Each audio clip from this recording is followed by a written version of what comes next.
Kinsa dire ang dili jud kaingon. Kanang di jud ka kaingon. Sa tinuod nimong gibati, kay ingon ra kag OA. Kakaingon si Bana. Wa man pud kay Bana. Wa man pud diya. Naibana pero may pagwa.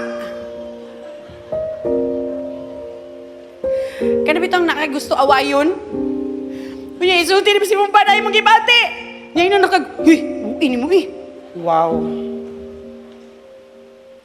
Kung dili man kay magpa-importante ta, pero sa tinuod lang, sakit dyan yung invisible ay. Amen ba? Dili man sa tanang mga mama, no? Kaya naman po ubang mga bana nga, mas labaw pang ue sa ato, no?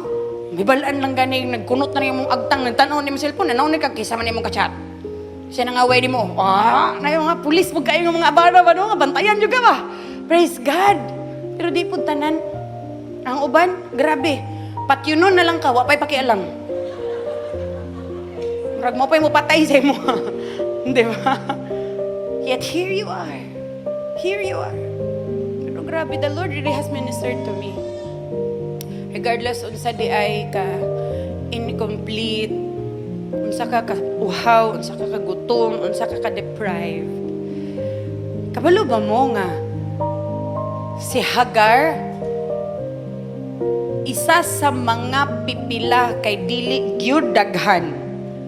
Isa lang si Hagar sa mga pipila nga mga dili Israelita nga nagpakita ang Dios.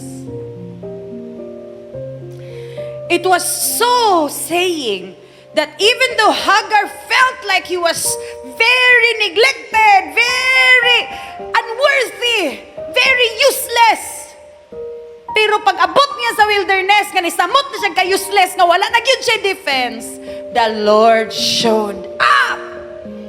And only one thing, one message delivered. God sees. Nakita si Lord. So kung wala ka nakita si mong ugangan, wala ka nakita si mong mga bayaw dira, wala ka nakita si mong mga in-laws, wala ka nakita si mong mga anak, wala ka nakita si mong bana, nakakita si Lord. Kita si Lord.